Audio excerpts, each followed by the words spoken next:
Hello friends, welcome back to my channel. So இன்னைக்கு இந்த வீடியோல நம்ம பார்க்க போறது ரொம்பவே முக்கியமான டாபிக் தான் பார்க்க போறோம். 2023ல நடந்த ஒரு क्वेश्चन பேப்பர்ல இருக்கக்கூடிய முக்கியமான ஃபேக்ட்ஸ் தான் நான் வந்து நோட்ஸா எடுத்துர்க்கேன்.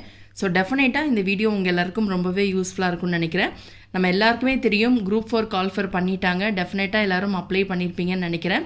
So முடிஞ்ச வரைக்கும் நம்மளுடைய full effort-ஐ போட்டு prepare பண்ண ஸ்டார்ட் பண்ணிரணும். So அதிகமா முக்கியத்துவம் கொடுக்க வேண்டிய டாபிக் வந்து என்னன்னு பாத்தீங்கன்னா தமிழுக்கும் மேத்ஸ்க்கும் கண்டிப்பா அதிக முக்கியத்துவம் கொடுக்கணும். ஏன்னா ஈஸியா நம்ம ஸ்கோர் பண்ணக்கூடிய பகுதியும் பாத்தீங்கன்னா இந்த செக்ஷன் தான். ஒரு நாளைக்கு குறைஞ்சது ஒரு 2 to 3 hours தமிழுக்கு டெஃபினட்டா ஸ்பெண்ட் பண்ணி ஆகணும். அதோட சேர்த்து மேத்ஸ்க்கு பாத்தீங்கன்னா 1 to 1.5 மணி நேரம் அது நம்ம டைம் வந்து அலாட் பண்ணி அதுக்கான எஃபர்ட்டை நம்ம போட்டே ஆகணும். ஸோ புதுசாக இப்போ தான் ஃப்ரெஷ்ஷாக நான் வந்து ஸ்டார்ட் பண்ணுறேன் மேம். ஸோ நான் மேத்ஸுக்கு எப்படி ப்ரிப்பேர் பண்ணுறது தெரியலை அப்படின்னு கேட்டிங்கன்னா ஃபஸ்ட்டு என்ன பண்ணுங்கள், 6th-லேருந்து 10th வரைக்கும் நமக்கு மேத்ஸ் சிலபஸ் என்னென்ன கொடுத்துருக்காங்களோ அதை ஃபஸ்ட்டு ஃபுல்லாக கவர் பண்ணிவிட்டு அதுக்கப்புறம் எல்லாமே நான் கம்ப்ளீட் பண்ணிட்டேன் அப்படிங்கிறவங்க டெய்லியும் ஒரு கொஷின் பேப்பர் கண்டிப்பாக நம்ம ஒர்க் அவுட் பண்ணி பார்க்கணும். அதில் இருக்கக்கூடிய 25 சம்ஸை நம்ம ஒர்க் அவுட் பண்ணி பார்க்க தான் நம்மளுடைய லெவல் வந்து என்னங்கிறது நம்மளால டெஃபினட்டாக அனலைஸ் பண்ண முடியும். அதை விட்டுட்டு நம்ம எல்லாருமே பண்ணுற தப்பு என்னன்னு பார்த்தீங்கன்னா நான் வந்து ஒரு நாளைக்கு 6 hours படிக்கிறேன் 7 hours படிக்கிறேன் அப்படின்னு சொல்லுவோம்.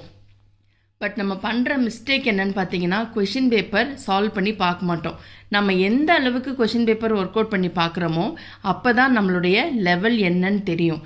எந்த இடத்துல நம்ம தப்பு பண்ணுறோம், எதில் வந்து நமக்கு ஸ்ட்ரகிள் ஆகுது அப்படிங்கிறத நம்ம ப்ராக்டிஸ் பண்ண தான் தெரியும். ஸோ மேத்ஸை பொறுத்த வரைக்கும் டெய்லியும் ஒர்க் அவுட் பண்ணால் மட்டும்தான் நமக்கு அந்த ஸ்பீடு வரும். ஸோ இன்னைக்கு நம்ம பார்க்க போகிறது பார்த்தீங்கன்னா கம்பைன்ட் ஜியாலஜி எக்ஸாம் 2023ல நடந்த அந்த ஜிகே டாபிக், அதோட சேர்த்து தமிழில் இருக்கக்கூடிய ஒரு சில முக்கியமான கொஷின்ஸை வந்து நான் வந்து நோட்ஸ் மாதிரி எடுத்திருக்கேன். ஸோ அதை வந்து இன்னைக்கு உங்ககிட்ட ஷேர் பண்ணுறேன். ஸோ முடிஞ்ச வரைக்கும் வீடியோவை ஸ்கிப் பண்ணாமல் பார்த்துட்டு அதுக்கப்புறம் நீங்கள் நோட்ஸை எடுங்க. நான் எதுக்காக இன்னைக்கு இந்த வீடியோ உங்கள்கிட்ட ஷேர் பண்ணுறேன்னா நீங்களும் இதே மாதிரி ஒரு கொஷின் பேப்பரை எடுத்து பாருங்கள். நீங்கள் வந்து ரொம்ப பின்னாடியெல்லாம் உள்ள இயர்ஸ் கூட பார்க்க தேவையில்லை. ரீசெண்டாக இந்த 2022லேருந்து உள்ள கொஷின் பேப்பர் எடுத்து பார்த்தா கூட தெரியும் நமக்கு எந்த கொஷின் தெரியுது தெரியலை, எந்த மாதிரியான கேள்விகள் கேட்டிருக்காங்க அப்படின்னு கொஷின் பேப்பரை பார்த்தா மட்டும்தான் நமக்கு ஒரு ஐடியா கிடைக்கும். எந்த டாப்பிக்கில், அதாவது எந்த சப்ஜெக்ட்டுக்கு எந்த யூனிட்டுக்கு அதிக முக்கியத்துவம் கொடுத்துருக்காங்க அப்படிங்கிறது எல்லாம் நமக்கு எப்போ தெரிய வரும்னா கொஷின் பேப்பர் அனலைஸ் பண்ணால் மட்டும்தான் தெரியும். சரி வாங்க இன்னைக்கு டாபிக் உள்ள போகலாம். ஸோ இன்னைக்கு நம்ம பார்க்க போகிற கொஷின் என்ன, கம்பைன்ட் ஜியாலஜி எக்ஸாம் 2023ல நடந்தது தான் நம்ம பார்க்க போகிறோம்.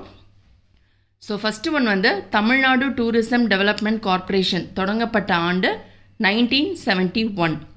மேக் இன் இந்தியா திட்டம் வந்து 2014. இப்போது இந்த சென்ட்ரல் கவர்மெண்ட் ஸ்கீம்ஸ்ன்னு எடுத்துட்டா கண்டிப்பாக வந்து மோடி அவங்க காலத்தில் இருந்த எல்லா ஸ்கீம்ஸும் டெஃபினட்டாக நம்ம தெரிஞ்சுக்கணும். ரீசெண்டாக ஒரு 2 வருஷம் உள்ள ஸ்கீம் மட்டும் பார்க்காதீங்க. 2014 இல்லைன்னா 10லேருந்து இருக்கக்கூடிய காலகட்டத்தில் என்னென்ன ஸ்கீம் வந்துச்சு, பிரைம் மினிஸ்டர் நரேந்திர மோடி அவங்க என்னென்ன திட்டங்கள்லாம் அறிவிச்சிருக்காங்க அப்படிங்கிற டீட்டெயிலாக தனியாக ஸ்கீம்ஸ்ன்னே நான் நோட்ஸ் எடுத்துட்டு அதுக்கப்புறம் நான் உங்களுக்கு ஷேர் பண்ணுறேன். ஸோ மேக் இன் இந்தியா திட்டம் எந்த ஆண்டுங்க, 2014. மிட் டே மீல் ஸ்கீம் வந்து 1920. Old age pension 1983.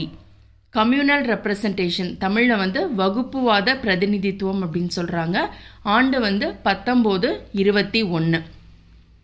Work for food scheme இதுவும் பார்த்தீங்கன்னா சென்ட்ரல் கவர்மெண்ட்டுடைய திட்டம் தான், 1972.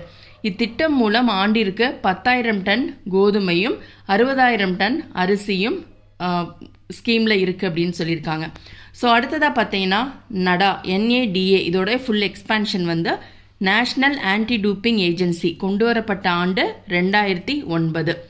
அடுத்ததாக இதுக்கு தமிழில் வந்து தேசிய ஊக்க மருந்து எதிர்ப்பு நிறுவனம் அப்படின்னு சொல்கிறாங்க.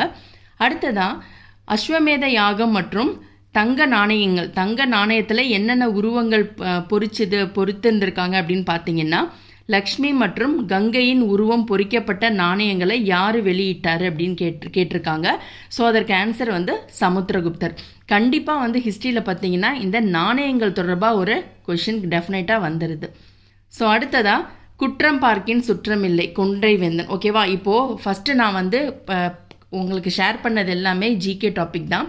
ஸோ இந்த கொஷின் எல்லாம் இந்த வருடங்கள்லாம் எனக்கு மெமரியில் இல்லை. ஸோ அதனால தான் நான் வந்து என்ன பண்ணியிருக்கேன், நான் வந்து நோட்ஸாக எடுத்திருக்கேன். கண்டிப்பாக இந்த மாதிரி இயர்ஸ்லாம் வந்து நம்ம நிறைய வருடங்கள் படிக்கிறதுனால டெஃபினட்டாக நமக்கு ஒரு 1 to 2 days அல்லது மேக்ஸிமம் 3 days வரைக்கும் தான் ஞாபகம் இருக்குது. அதுக்கப்புறம் திரும்ப நான் இந்த கொஷின் பேப்பரை எடுத்து பார்த்தேன்னா புதுசாக எனக்கு பார்க்குற மாதிரியே இருக்கும். ஸோ அதனால தான் எனக்கு எந்தெந்த வருடங்கள் மறந்து போகுதோ அதை தான் வந்து நான் நோட்ஸாக எடுத்திருக்கேன். தமிழ்லையும் பார்த்தீங்கன்னா எனக்கு தெரியாத கொஷின், அதாவது புதுசாக ஏதாவது கொஷின் கேட்டிருந்தாங்கன்னா மறக்கக்கூடியது, அதாவது எப்படி எடுத்திருக்கேன்னு பார்த்தீங்கன்னா நூலாசிரியர்லாம் கண்டிப்பாக வந்து ஏதாவது ஒரு பாயிண்ட் ஆஃப் வியூவில் நமக்கு வந்து கன்ஃபியூஸ் ஆகிடுது. ஸோ அதையும் வந்து பார்த்தீங்கன்னா நான் வந்து எடுத்திருக்கேன். ஸோ ஃபஸ்ட்டு என்னங்க பார்த்தோம், ஜிகேல இந்த இம்பார்ட்டன்ட் ஃபேக்ட்ஸ் பார்த்தோம். திரும்பவும் நான் ஒரு தடவை சொல்லிடுறேன். டெஃபினட்டாக பார்த்தீங்கன்னா இதை நீங்கள் நோட்ஸாக எடுத்துட்டிங்கன்னா கண்டிப்பாக உங்களுக்கு ரொம்பவே பயனுள்ளதாக இருக்கும். ஸோ ஃபஸ்ட்டு என்னங்க பார்த்தோம், Tamil Nadu tourism development corporation 1971, make in India திட்டம் வந்து 2014, mid day meal scheme 1920, old age pension 1983, communal representation 1921, work for food scheme 1972, அதுக்கப்புறமா நேஷ்னல் ஆன்டி டூப்பிங் ஏஜென்சி 2009, தமிழில் வந்து தேசிய ஊக்க மருந்து எதிர்ப்பு நிறுவனம். சமுத்திரகுப்தர் அவருடைய காலத்தில் தான் தங்க நாணயங்களில் லக்ஷ்மி மற்றும் கங்கையின் உருவம் கொண்ட தங்க நாணயங்களை வெளியிட்டார். அது மட்டும் இல்லாமல் அஸ்வமேத யாகத்தை நடத்தினதும் சமுத்திரகுப்தர் தான். ஸோ அடுத்து நம்ம பார்க்க போகிறது தமிழ் பார்க்கலாம். குற்றம் பார்க்கின் சுற்றம் இல்லை, இந்த பாடல் வரிகள் வந்து கொன்றை வேந்தன். ஸோ நூலாசிரியர் அன்பளிப்பு கு. அழகிரிசாமி, கடவுளும் கந்தசாமி பிள்ளையும் வந்து புதுமை பித்தன், யுகசந்தி ஜெயகாந்தன், திருடன் மகன் திருடன் கல்கி, நினைவு பாதை நகுலன், காகித மலர்கள் வந்து ஆதவன், தந்திரபூமி இந்திரா பார்த்தசாரதி, கடல்புறத்தில் வண்ண நிலவன், காணல் வரி தேப்போ மீனாட்சி சுந்தரம். அதுக்கப்புறமா ட்ரேட் பிட்வீன் தமிழ்நாட்டுக்கும் ரோமுக்கும் இருந்த வணிக தொடர்பாக எந்த இடத்துல அப்படின்னு பார்த்தீங்கன்னா அரிக்கமேடு.